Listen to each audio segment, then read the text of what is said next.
B or C. Kaya nung nagsisensos ang mga barangay, pati yung DILG, kung wala kayo sa listahan, then hindi kayo mabigyan. Hindi na kasalanan yan. Huwag kayong magturo sa gobyerno kasi ginawa namin ng lahat noon pa. Kaya gusto nga namin may ID. Mananiwala naman kayo sa mga left, mga komunista. Sige.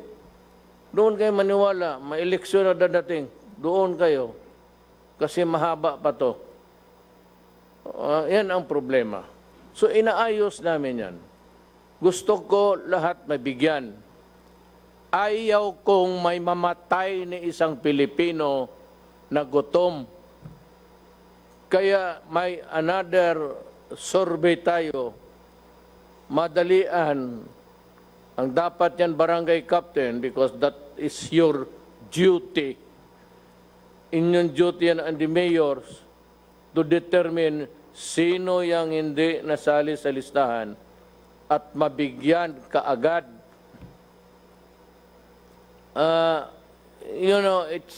May COMELEC listahan. Kayong mga flying voters noon, kung saan-saan kayo nagboto, ayan. Hindi namin malaman ngayon kung nasaan kayo. Pagtawag, wala naman kayo. So that is really a problem. It is a problem that confronts government. Problema ninyo, problema namin. But kung magdating na tayo sa laro ng sisiyan, the blame game, pag-unawa na sana ninyo kung ano ang talagang sitwasyon, yung totoong realidad ng buhay natin. Pagka ngayon, we're distributing to 18 million low-income families. And ang problema nito, everybody wants to have it too. Kung naman talagang wala kang kita, wala kang trabaho, naturally I said, after a re-evaluation o revalidation, at malaman na namin, I'm sure Secretary Bautista can act immediately. Total, kunin lang naman yan. And sabi ko nga, hindi sabihin na kung wala ka ng purnada ka na. It's not that. But kung wala ka, maghintay ka, and we will come up. Alam ko, sigurado. Total, sabi nga, hindi tayo maubusan ng pera, mag-utang tayo na mag-utang, ipagbili natin lahat hanggang maubos. Tapos punta na tayo lahat sa Amerika. Alam mo bakit ko sinabi yan? Alam mo, I'd like to address may pinapatamaan ako, ang Pilipino mismo. Pati yung mga countries that traditionally have been lukewarm or refusing to understand or causing problems for other nations, Amerika. Ngayon, ganito ang problema namin. America is part of the problem of the Filipinos now. Kasi sa karaming tinamaan sa kanila, marami ng patay, baski sino na lang, nagnanawagan sila, basta yung nurse, mga nurse, sige, punta kayo sa embassy, i-process nila ang visa, one day, kinabukasan, lipad ka na. So, yung tayo naman, ang task force ganito, wag kayong umalis lahat, either may gusto o wala. Kagustuhan mo, ayaw mo, dahil mangangailangan, there's no end in sight. Anong katapusan nito? Wala pa. And our numbers are increasing. from the 200 lang na ngayon, it has ballooned. Umabot na ng 4,932 cases. Ang nag-recover, 242. Ang patay, 315. Okay na to. Bakit? Hindi kami nagpapahiro. Gobyerno yon. Nag-decide na mag-lockdown tayo. So yung mga turista galing China, galing Asia, hindi na natin pinapasok. At sinira ko na kaagad. So wala nang pasahan ng sakit na minus.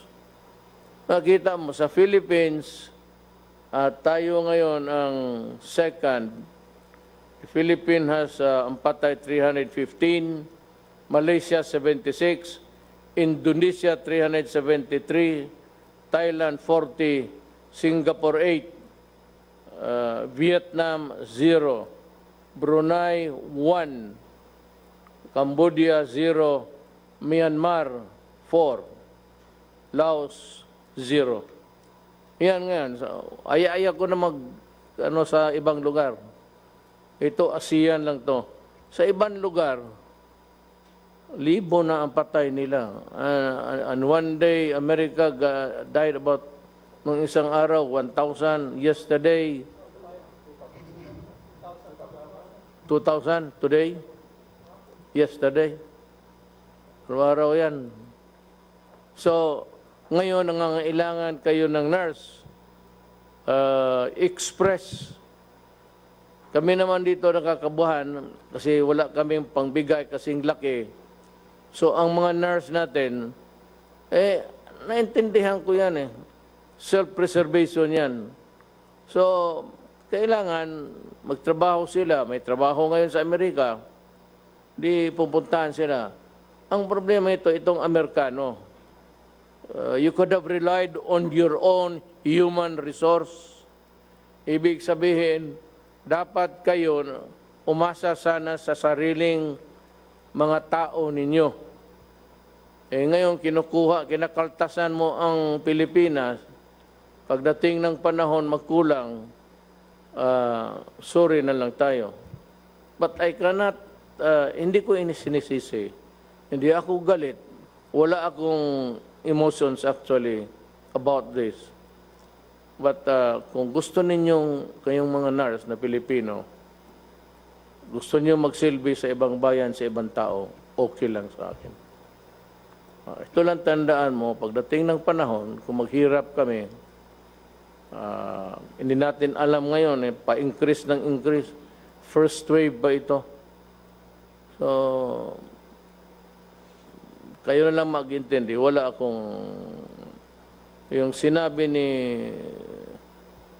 Teddy Boy na hindi natin mapigilan ang pag-alis ng mga Filipino to honor yung kontrata, kasi may kontrata na, impairment of obligation of contracts, at saka yung the right to travel. I'd like to take the opposite view.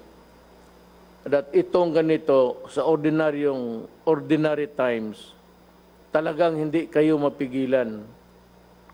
At walang makasabi sa inyo, umalis kayo, o huwag kayong umalis, tanggap kayo, magpirma ka ng kontrata. Pero alam mo, during an emergency, yung sa ibang bansa, ngayon ng China, pag sinabi ng China, para. Pag sinabi ng China, bukas. Ngayon yung Hubei, saan nanggaling doon yung itong corona, naka-lockdown. Ngayon, open na sila. Open ang airport. Kasi, nung sinabi ng authority na si Jinping, stay home for 59 days, naputol nila ang... Wala talagang lumalabas ni isa. Alam mo naman sa China, delikado ka doon. Pag sinabing ganon ka. Pag hindi, diyan ka sa Ah, alam mo na, it's a communist regime. I'm not trying to say that it's not a democracy. It is a communist regime at it demands total obedience. Di ka pwede doon magsabi, hindi. Huli ka. Dito hindi ko magawala yan kasi demokrasya, papasok ang human rights, nandiyan sila Jokno, mas marunong sa mga human rights sa mga left. Ganito ni Sarate, daldal ng intelligence fund na wala hangin. We will start giving the aid to those who are not in the list. DSWD, and again, mag-pinch hit ang DILG to help in the, or you divide the territory, yung iba, DILG, yung iba, DSWD, yung mga tao na hindi nasali sa listahan. Gagastos tayo para sa Pilipino. I said, we will borrow, we will sell,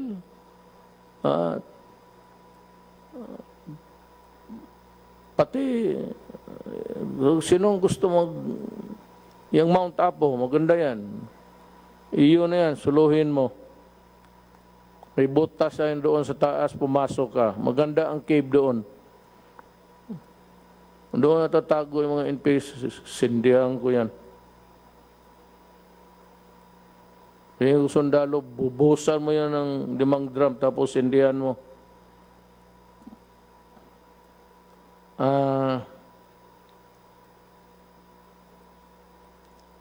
Ika nga, sabi dito, you cannot flog a dead horse.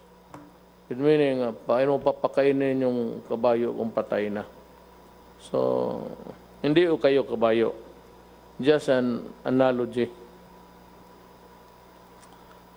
Yung low income, that is the promise of this government that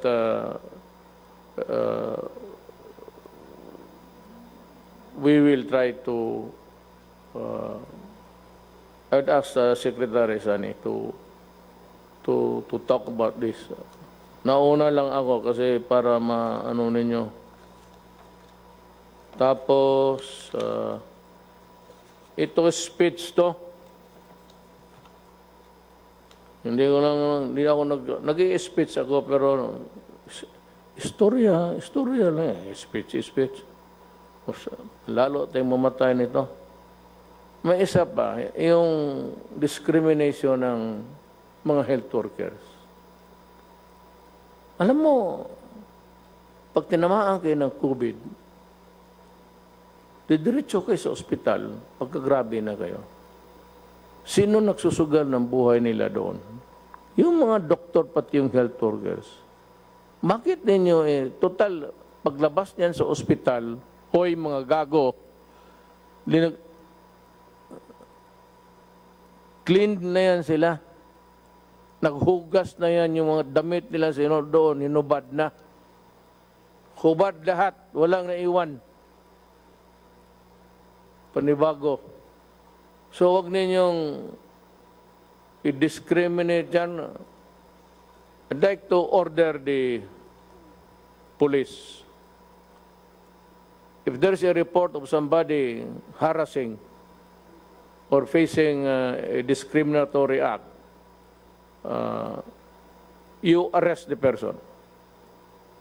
Huwag mong bitawan hanggang hindi ko sinabi na bitawan. Tawagan ko lang kayo kung panahon na lalo na yung binabato yung bahay, hulihin mo, dalhin mo sa bikutan, huwag mong i-release. Ngayon, kung idemanda ka, sabihin mo, ako, ituro mo sa korte siya, okay lang yan. Total lang. At yung sa priso naman, huwag mong pakainin. Kaya mo magutom.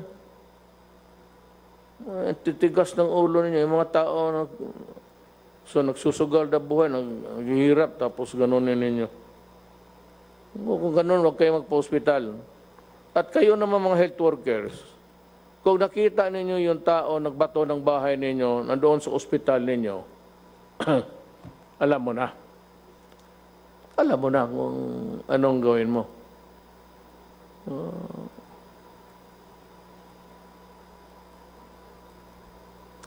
Ang isa pa dito may problema kasi yung reported na corona patients. Ang problema natin yung not reported tapos namatay sa mga bahay-bahay at hindi ninyo alam COVID pala ang corona pala ang dahilan o ayaw ninyong sabihin kasi hindi kayo makapagburol ng matagal o nahihiya kayo. Sa tatlong ito, ilagay mo talaga ang bayan mo sa alanganin. Kaya hindi matapos ito kung ganun. So again, it behooves upon the barangay captain to see to it that kung sino yung namatay, siguraduhin lang pagsabi, heart attack. Kasi kung walang pinagsasabi din na testing kaagad. Yung pamilya mismo na yung namatayan, testing kaagad. At kung malaman ko na namatay sa corona, kunin ko yung patay. At sa gusto ni Diyos hindi, magagalit kayo sa akin, wala na rin ako magawa, trabaho ko yan. Dalhin ko yan doon sa crematory, sunugin ko. Yan ang trabaho ko. Maganda pakinggan sa inyo, okay na, papasalamat ako. Ayaw ninyong umintindi, okay rin sa akin. Maligaya rin ako. Total, ito akin trabaho lang.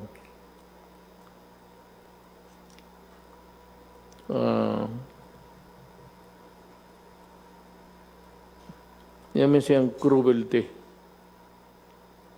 Not at this time. We need to treat the sick. We have to feed our people.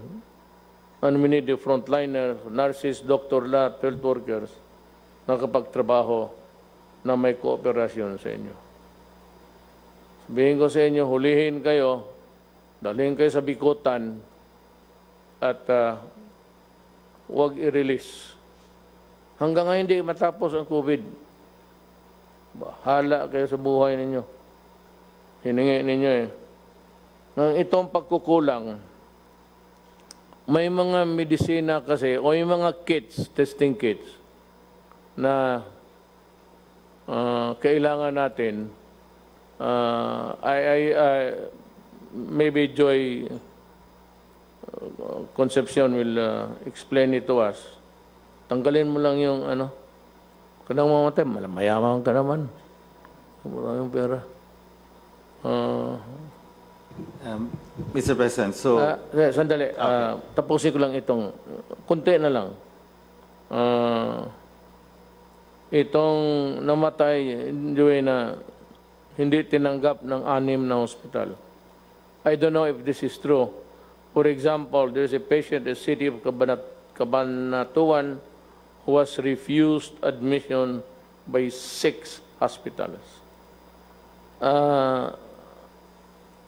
Alam mo, you know guys, alam ninyo mali yan. So pag totoo yan, I will really ask the Justice Department to prosecute you. Kasi alam ninyo na hindi pwede yan. Especially the government hospital. Mayroong gobyerno. You could have just look for a house there na o kwarto kung saan adjunct dyan sa ospital at sanitize na ninyo at doon ninyo nilagay. Paano yung mga Pilipino na ganun? Kaya lahat na magkasakit, heart attack, appendicitis, pumutok ang kung anong puputok dyan, pumutok yung utak, especially government hospital, my order is must accept admission. You fail on that, I will relieve all of you sa hospital. And you consider yourself suspended because the written order will follow. Itong sa swab, mayroon nga noon sabi hindi mabili kasi ito, ganito, kulang sa health assessment. So we do not have that certification and I cannot wait until all Filipinos die. Sabi nila, hindi daw, and there are some objections ng mga immune doctors. Look, if you have a better way of dealing with the problem, tell us. Please. Kung kayong mga left, may mabuti kayong paraan, sige kayo dito. Sabihan ninyo itong mga trabahante, sila General Galvez, Sonny Dominguez, and we will accommodate you and do exactly what you would advise us to do. But if you do not have a better way of dealing with this problem, then I said, kindly step aside and keep quiet.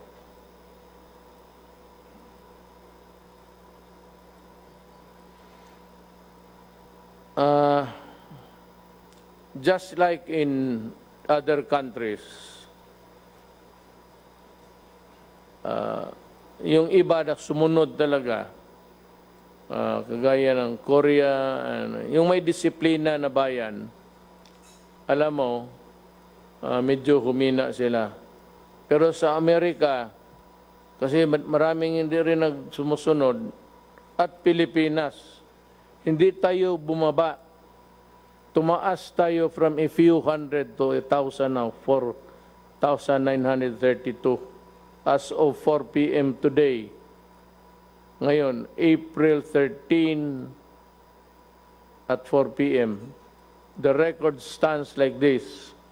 Number of cases, 4,000. Ulitin ko ito para papasok sa utak ninyo. 4,932. Ang nag-recover, 242. Ang patay, 315. Mas marami ang patay kaysa naka-recover. At yung recover na yan, it's not a recovery of 1 day, 2 days. Stay in the hospital or you stay where you are. If you are treated, you might pull through.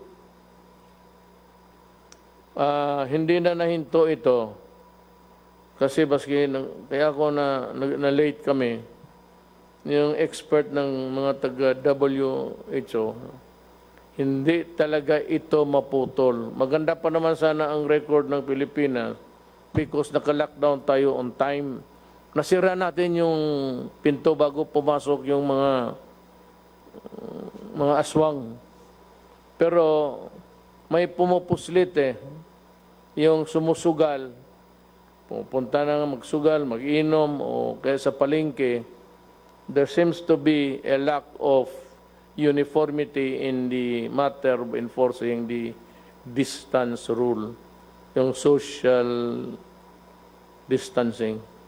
Alam mo, pag hindi natin ito susunod, walang mangyari. Wala talaga mangyari. Kami dito, salita ng salita hanggang makuha rin namin ang COVID. Baka una kaming mamatay. Pero hindi talaga ito makatulong sa Pilipino. Huwag mo nang lumabas ng bahay.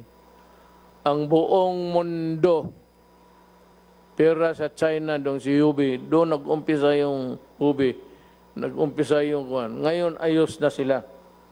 What a, anong tawag na ito? How would I,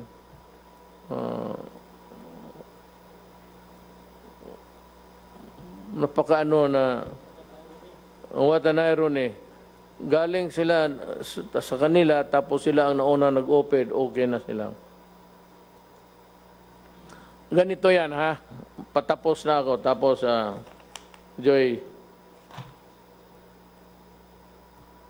itong epidemic or pandemic, hindi ito natapos na sabihin mo yung nasa ospital, yung ginagamot ngayon, yun yung first wave. May second wave ito.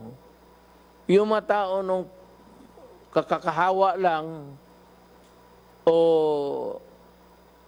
noon sipon pa lang, tapos ginagamot na itong nauna, yung iba namatay, yung iba na lumusot, yung iba, hindi pa masyado, yan ang second wave.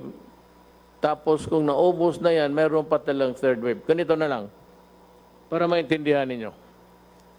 Kung ako ang nagbibenta ng mangga, ang order ko sa mga supplier ko, bigyan mo ako ng hinog ready to eat, ready for serving.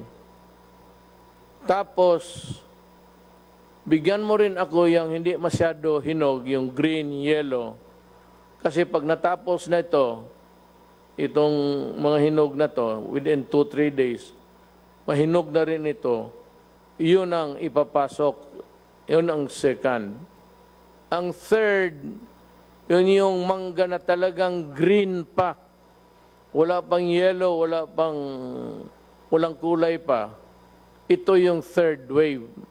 Pag nabinta mo na itong second wave, ito yung third. Ganon ang epidemic. Habang namamatay yung unang tinamaan, ospital, bahay, yung iba na nahawa lang, bago lang, yun, sila ang second wave. Tapos yung third wave, yung panghuli. Pero paliit na yan. Yan ang ibig sabihin kung bakit kayo i-maintain ninyo ang social distancing or the distant rule. Ngayon, ang mga mayor nito, nung una kong nakita sa palengke, may tigabantay, tapos parang, sige, ikaw ang sunod, parang sa bangko, tapos nakapilaw, ikaw naman. Pagpasok sa palengke, ang gawain ninyo dito, bili kayo ng trapal, mainit yan, pero you might want to use another material that is not that is heat absorbent. Palinyahin talaga ninyo. Kayong mga mayors, huwag kayong maglaro kasi ang ayaw ninyo mag-social distancing, mapipilitan ako puntahan kita at arestuhin kita. Ayaw ko mag-aresto ng mayor. So huwag ka magsabi, hindi, mayroon kaming batas sunod. Sa panahon ito, ang batas isa lang. Ang batas ng DOH as implemented by Lorenzana, Anyo, Galvez, pati itong yan silang tatlo. Yun yung batas ngayon. Ngayon, kung salubungin mo yan, mapipilitan akong puntahan ka at sabihin ko sa inyo, anong klase ka? Mayroon ng binibigay na instruction. Yung iyong point of view o sarili mong paniwala, taguin mo lang yan. Punta ka doon sa pasok sa kwarto mo, kunin mo lahat sa bulsa mo yung iyong opinion, ilagay mo sa drawer mo, tapos sundin mo lang ang gobyerno. Okay tayo dyan? Mayor, governors. Ako, I am your public servant. Kayong mga mayor, bata-bata lang ninyo ako. Utusan ninyo ako kung anong gusto ninyo. Basta makapabuti sa bayan, gagawin ko. Huwag kayong mag-alala, hindi na ako politiko. Mula rin akong silbi na pag-retire ko, wala na akong gawin eh. Nandiyan na lang ako sa bahay, hindi na ako makalakad. Kasi maglakad ako, magsabi si Hanelir, saan ka? Wala ka namang appointment, bakit ka labas ng labas? Siguro may Hindi ka talaga nagkamali. Pero hindi ka naman makalabas. Away lang. Huwayin ka ng anak mo babae, magsumbong eh. Alam yung dada mo gusto na. Ay, pag pumurma na yung anak mo, wala na. So, huwag ninyo ako, ready to go. At sana hindi ako magpapakulong. Pero ito tatandaan ninyo, Pilipino, ayaw ko talagang kulungin kita. Baski ako dito, kinulong ako. Mabuti kayo wala kayong gwardya. Akala ba maniwala itong gwardya ko? Sabihin ko yan sa alam, minsan pagalitan mo, pati yung mga anak ko. Ang sagot sa amin, Sir, ang trabaho namin hindi ikaw. Batas eh. Sinusunod lang namin ay yung inuutos ng batas sa amin. Kaya kung ikaw gusto mo pagkamatay, hawakan ka talaga namin. Pero pag naasar kami, itutulak ka talaga namin sa Pasig. Kaya gano'n, meron ng, I cannot mention the pharmaceuticals, the giants. Pero meron na ako nakapaggumawa ng antibody. Yung antibody na hindi galing sa tao. Yung kasing yung antibody na mag-fight ang ano mo, ang sarili mong antibodies, tapos ma-overwhelm na yung kalaban, yan, gawa ng katawan mo. Mukhang ito sa basa ko, wala akong ginawa, hindi magbasa, makinig, inutusan ko sila, hindi ba na marunong ng ano, hanggang pindot-pindot lang ako. Meron ng medisina, antibody ang isang giant pharmaceuticals. Tapos naghahabulan sila. Sabi, by May, baka they would start to market it. Pabili na nila.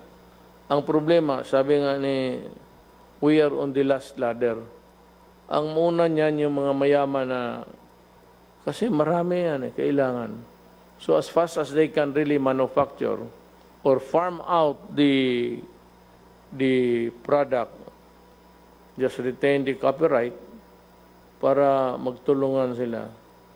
Kung meron na yan, tapos makita ko na ginagamit ng tao, ililift ko. Total, kung magkasakit kayo, may antibodies naman tayo mabili. Ngayon, kung wala kang mabili, problema mo na yan. Kasi tapos na yung, I will lift the quarantine. Ngayon, paglabas ninyo, ganun pa man, I would still insist. Kasi sabi ng mga scientists dito, kinig ako. Hindi yung scientist sa TV yung sasalita na personal. Sekreto, ganun pa man. Mask, yung, ano yung akin? Ito. Ganito.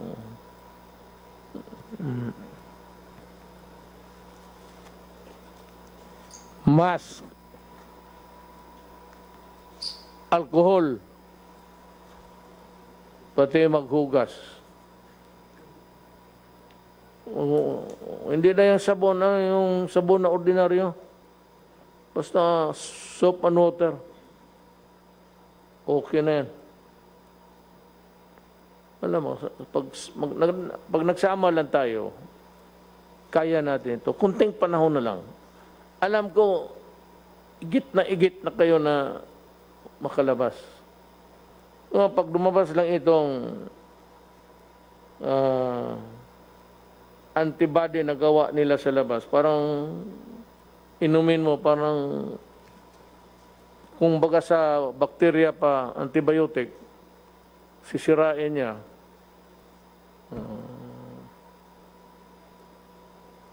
Kasi itong Huwag na. Para mapagsabihin, mga scientist pa ako.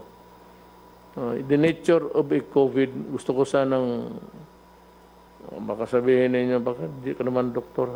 Bahala na ng mga doktor mag-explain. So I will start with Joey. Kasi ngayon, ang pinaka-burning issue, yung middle class ba, yung mga MSME, after that, Sunny will Joey, mauna ka, then Sunny will give his piece of... Mr. President, Mukhang kayo lang man ang dalawa ang ano na dito. I'd like to ask the presidential spokesman to listen so that you can formulate a very coherent thing of a presentation. so Mr. President, I think a question was asked a couple of weeks ago, which is more important, life or money? There is no doubt that life is the most important. But however, without money, how will people eat? How will people buy medicine? And how will our MSMEs recover? So, how do we bring back the economy in a sustainable way and still make it safe? Mr. President, you did the right thing when you locked down at the right time. We are close to we basically are close to finishing the 1 month. And we're moving to the third reset, which is 2 more weeks. So it's a total of 3 resets or 6 weeks in total that we have been locked down. And I think now is the time that we should really look and plan on how to gradually shift towards reviving the economy, because in the end, social amelioration cannot last forever. We have to bring back the jobs.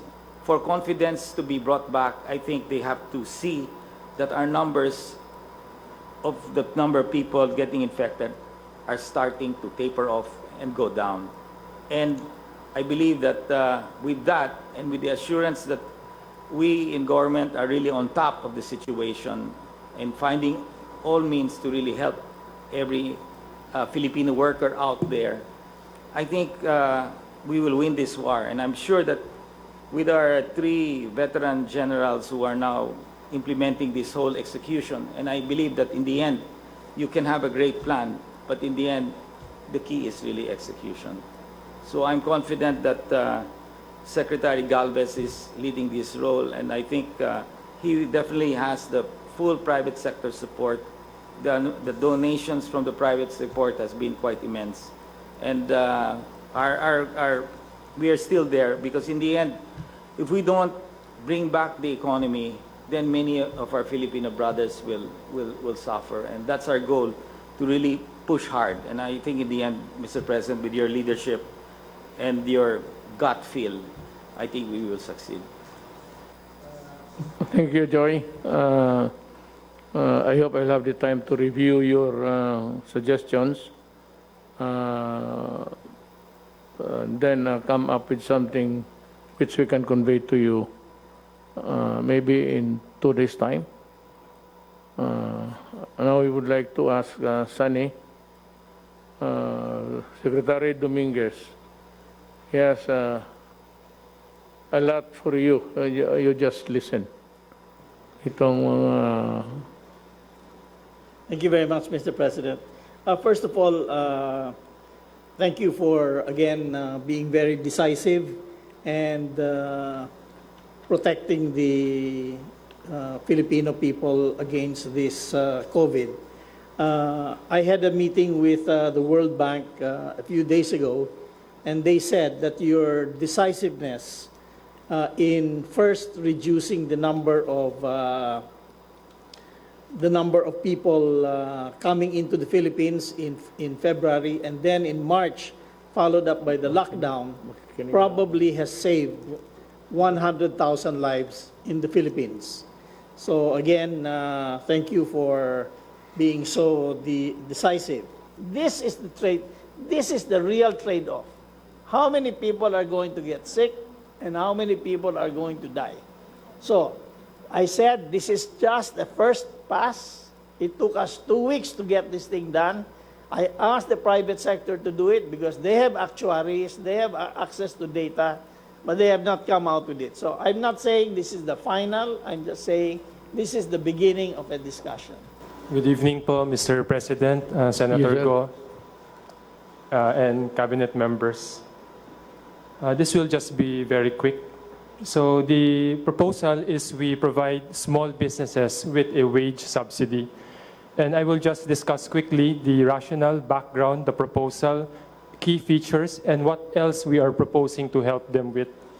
So on the rationale, Mr. President, basically we are going to help the middle class because in one of your speech a few days ago, you wanted to help the middle class. And so we have proposed a program to help the middle class. And the middle class, Mr. President, works in the formal sector. So apart from the 205 billion pesos na binibigay po natin sa mga informal sector or low income, we are proposing to give 51 billion pesos to the employees of small businesses. So that is the first. The second is we will improve upon the social amelioration programs because yung proposal po natin is automated, hindi manual. So mabilis at ipapaliwanag ko po mamaya. Pangatlo po is dadaan po tayo sa data ng SSS and BIR kasi formal sector. Dapat ito po yung gawin natin so that we can target better kasi alam natin kung sino sila at i-incentivize po natin yung better compliance. Kasi yung mga nagko-contribute ng tax at ng SSS, yan po ang unang tutulungan natin. On the background, from March 15 to April 30, we placed Luzon in an enhanced community quarantine. And the rest of Visayas and Mindanao actually followed in various forms. Basically, ang nangyari po is this led to a shutdown of most businesses except yung pinayagan ng Interagency Task Force, yung mga pwede mag-operate on skeletal or yung mga essential para magbenta ng pagkain, logistics, supermarket, drugstore. Ang epekto po nito, there are 1.6 million small businesses in the informal sector. 436,000 po napilitan magsara. Yung 1 million skeletal force, so ibig sabihin 50% o yung iba mas konti. At 117,000 lang yung pinayagan po natin na magbukas para magbenta po ng pagkain, ng mag-tracking or so on. Ang apektado pong workers ay 3.4 million. These are the middle class, whether low middle class or medium middle class. Yung 2.6 million na po ito ay nasa BIR Alpha list. Ibig sabihin yung employers po ay nagko-comply with the BIR submissions. So yan po ang unang tutulungan natin. Pero yung 0.8 million workers, tutulungan din natin. Pero ang problema po, yung employer nila hindi nagko-comply. Pero alam po natin, tutulungan po natin, pero second priority. Now, if there is nothing more to say, that leaves me to two matters, actually. One is that I would advise the checkpoints not to be dismantled, especially by the police, but this is my order. Do not stop motor vehicles carrying food and other vegetables from the province. Wave them through and do not delay their journey because people are waiting for the supplies. Second is that there is a kind of a raucous now regarding the procurement of the PCR testing kits of 900 people. Essential kits and other kits, inactivation supplies, PRC consumables, 7 PRC machines, 10 automated extracting machine, and 10 biomedical freezer, additional equipment for subnational and regional testing laboratories. Kasi itong ano dito, when you use public funds on anything that's medical or medicine, you want to have the health assessment. I think it comes from the Department of Health.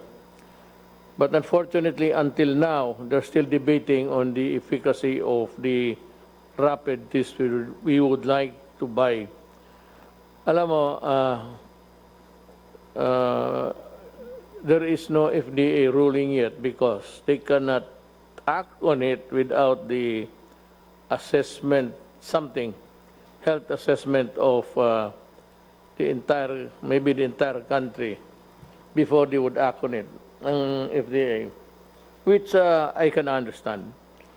But yung assessment na galing sa DOH or a section of that department handling the assessment of the entire health spectrum, it's been there and nobody seems would like to act on it with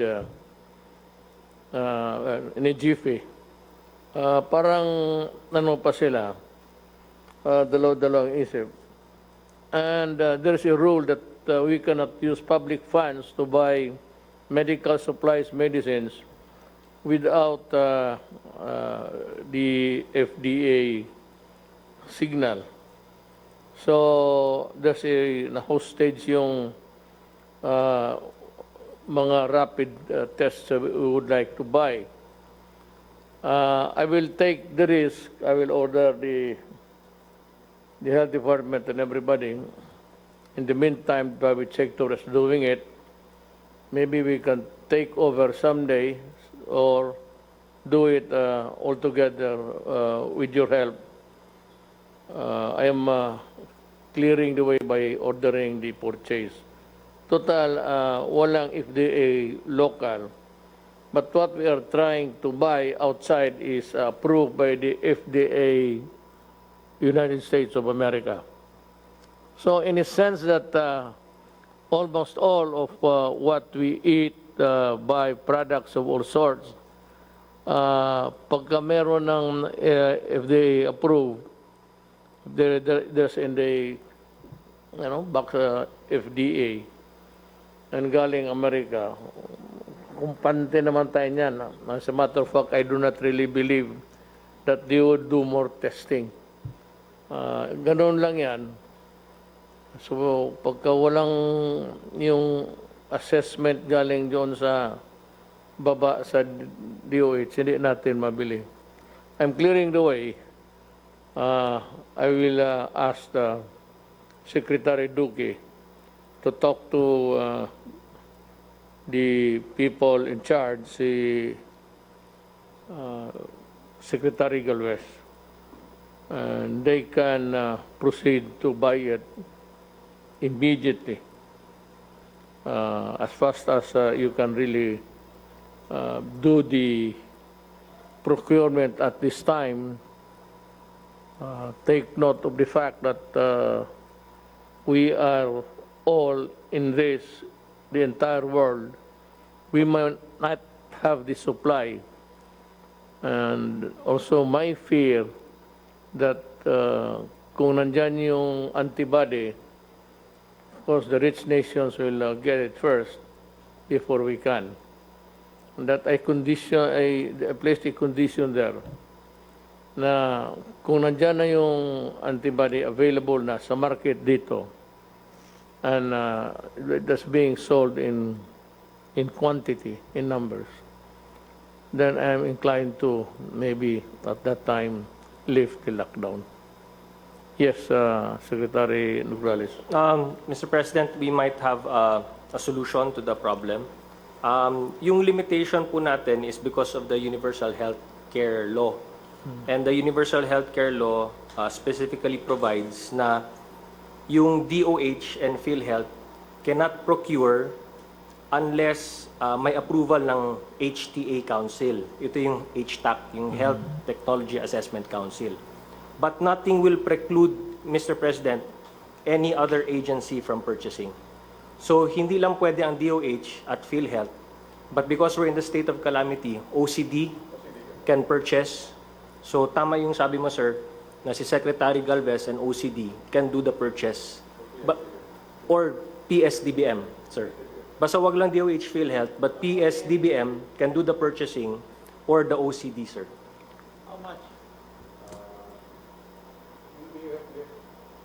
Sir, we have to tandem the PCR and the for safety, sir.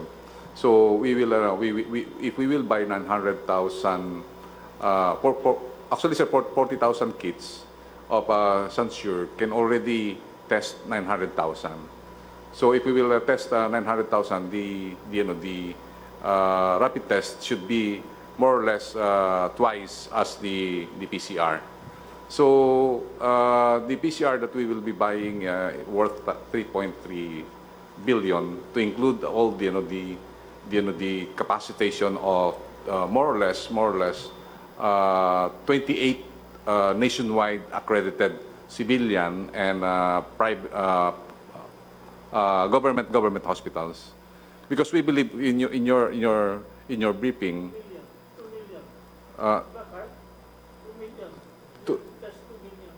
Yes, 2 million. Actually, we will test on a rapid test 2 million and 900,000 for the PCR for the confirmatory. So that's the we have to have really to have a safety for the false positive and false negative with the PCR, and also in order for us also to test the efficacy of the rapid test. So that's the point, sir, that we have to really to buy both. The PCR and all the automated retraction and including the freezer, it costs us 3.2 billion. I already submitted it to PSDBM for the immediate procurement. The rapid test we have not yet because we have to sir, we have to be careful. There are rapid tests that sometimes it really gave us a false sir. Merong mga rapid test na sir na kailangan natin talaga na FDA approved. Sec, I can answer that. If you buy in volume the recent purchase of Ayala, you can get it anywhere between $5 to $7. If you buy $1 million worth, it will go down that low. So it is based on volume. You can get it much cheaper if you get it on volume.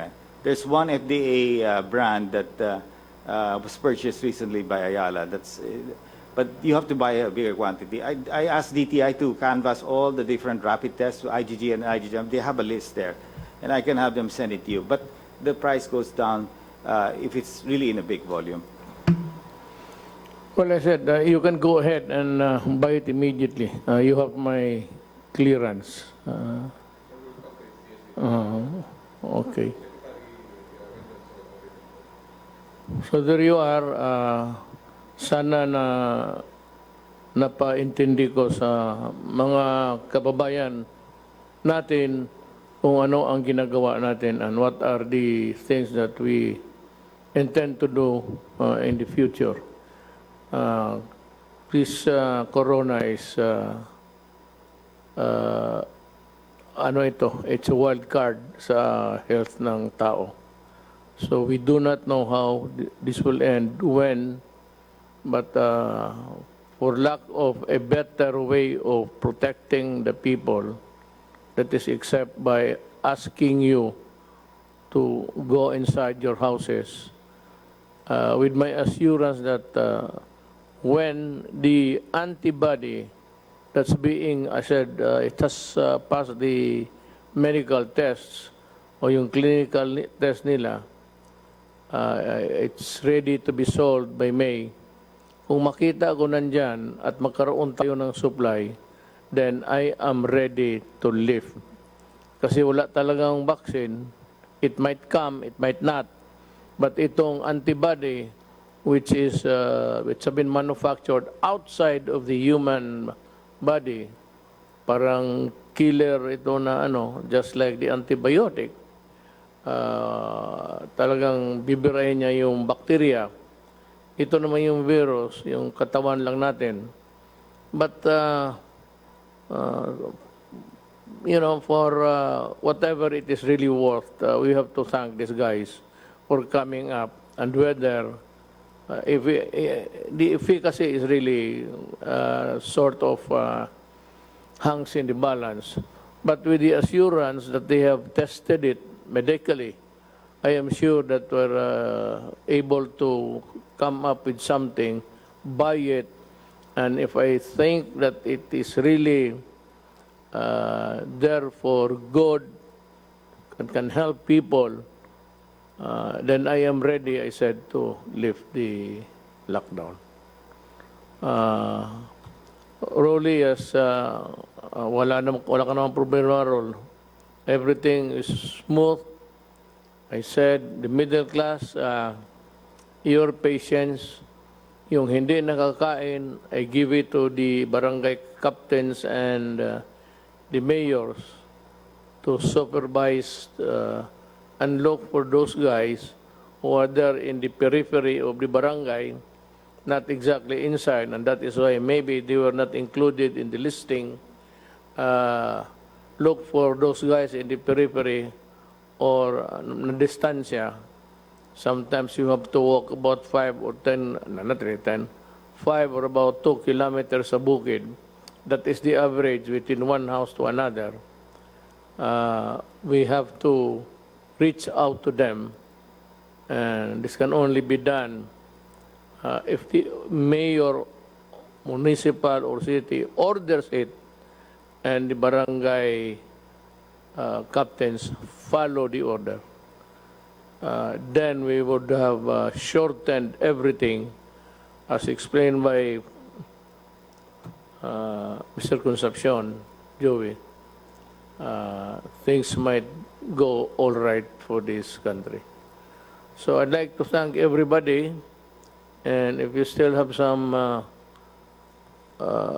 let me see, itong dagdag, they come in. All that I ask is that you wear a mask, one that's durable, one that is, hindi yung laylay, ay yung iba nakasabit na lang dyan sa ilong ninyo, it is not sealed, hindi mo well, at least itong paggamit nito, ano mo, sabi ni, ito, as demonstrated by Dr. Dominguez kanina, ganon mo, parang naistisilyado mo. So, hindi magpasok yung ano. Higpitan mo lang kunti dito. And be sure to, matanong ko muna, do we have enough masks for the entire country? Sir, the Indian community and also with the Indian Chamber just bought 6 million masks.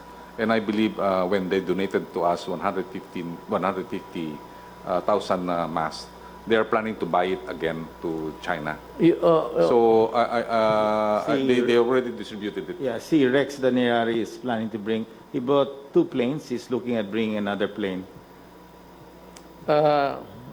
I don't know if I have to say this, but I have a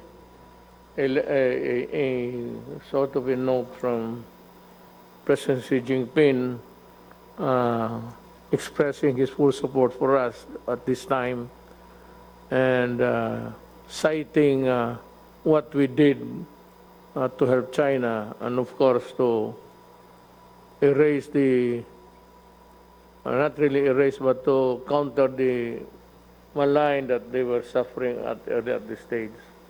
Hindi naman lang kasalanan galing yung who would really want to invent a microbe to kill humankind, pati yung iyo.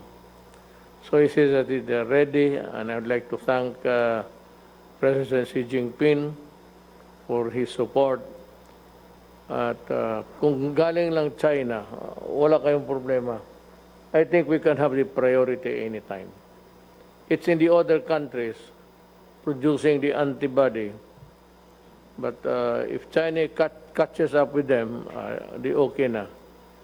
Then maybe a miracle will happen, and civilization is back on its feet. That is how I see it. So, mga kababayan ko, ginawa namin lahat ito. One is that I really do not want to see a single Filipino dying of, lalo na yung mga bata. So, again, at the risk of being redundant or repetitious, again, I would like to say that go out and seek the hungry before they die. And for itong mga, actually, I do not know if it's still applicable. It's a poor man's standard. Nobody should be offended by this because that is what we have been using even in our speeches in public. Alam mo kasi, unfairly though, I don't know if it is the classification still good, pero ang ating society, in terms of wealth or was the capacity to hold the money, ang number one is the class A, Group A, which are really the billionaires, the Ayalas and all of them. Good for them. And the second is class B, still the millionaires, but not as rich and not as powerful as class A. Then we have the C, class C. I don't know if this holds, if this will hold true until now. Ang class A, yun yung may mga mayaman na nakapagbili kung kotse, bago, bahay. Ang class D, you have to divide this. Upper D, yung may mga trabaho at wala masyadong utang. At ito namang lower, class D, lower. Dalawa yan, division, na kailangan talaga ng tulong. At yung nagbabayad, I said that it was Governor Remulla who suggested it first. It was just also a prayer to government na this group or this class of people should be looked into and receive assistance. So I said we study and we might be able to produce the money. Sunny is doing his best, and I said, ang ano lang is we can still borrow, but pag wala na, then we start to, kung ano yung mga bagay-bagay natin. Kaya nga meron kang ano dyan to save for the rainy day. I mean, everything is almost gone, and there is nowhere a source that you can find. We can always start selling the properties. Yung sino yung makabili ng cultural center, parang palasyo yan. Pwede mong gawing palasyo, nandiyan ka sa trono. Then, marami yan. The whole of Dewi Boulevard, marami tayong lupa dyan. And it's itong the peripheral lands around PICC. Pati yung cultural center. So, yan ang sinasabi ko. Ang problema is wala pang vaccine that should be the number one cure actually. But there's a glimmer of hope dito sa mga medisinang nagawa ng mga pharmaceuticals. Again, I repeat, ito yung antibody. It is not a vaccine because hindi naman ito kinuha ng tao. I really do not know. Might, pero little lumalabas doon sa data na binibigay dyan sa mga media outlets. Pero pag nandyan na yan, at siguro na tayo. So with that, I'd like to thank everybody. Still, my salute, my snappy salute goes to the health workers, mga doctor, nurses, and we will protect you. We will find a way of, pagkagabi na, and you are still far away from your home, kasi hindi naman you are not delivered or conveyed hanggang hagdanan. So ito lang magawa ko sa lahat. If you are still about a kilometer away, na malayo ka, at may makita ka ng pulis, parahin mo. Tumingin ka dyan sa gitna. At sabihin mo sa pulis, magpahatid ka.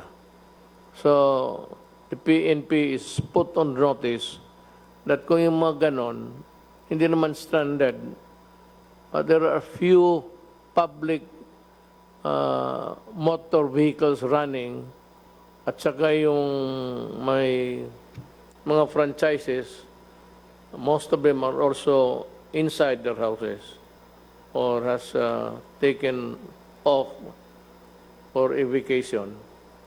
So, the police should come in. Yung mga health workers, may card man yan na naglaklakad, tanungin ninyo kung kaano siya kalayo pa at pasakayin ninyo. Give them a lift and deliver them to the house. Galing terminal, hindi naman deliver yan tao por tao sa bahay. Bababa sa terminal and if you feel that you have to walk, you really have to walk. And if you feel tired or just want to go easy, you flag down any police, military or police. And my order is this, give them a lift. Tumulong kayo sa kapwa-tao natin. These guys are important in our fight because without them, all is lost. So again, I ask for everyone's cooperation. Maraming salamat po sa inyong lahat.